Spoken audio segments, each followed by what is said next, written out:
àròjọ wọn ti ń dúró ẹ o. bẹ́ẹ̀ni ẹ jáde bí ọmọ àlejò náà. ẹgbẹ́ ẹgbẹ́ sí dáadáa mustapha ìyá ẹgbẹ́ tí a bá tó fọlọ́ ọ̀gá.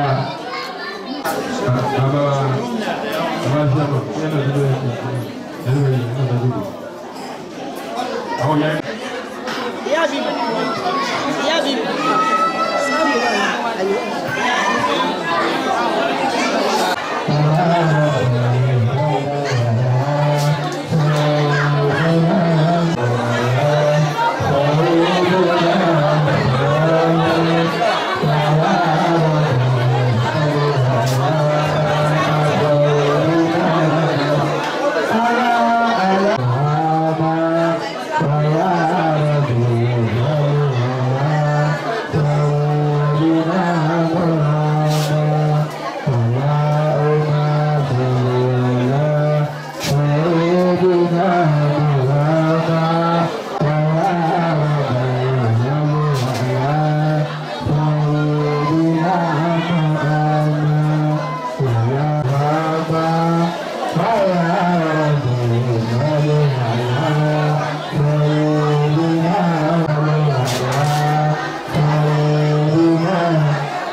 Avrupa Yetim Eli olarak şu anda Ramazan 2019 programımız dahilinde yardımlarımız devam etmektedir.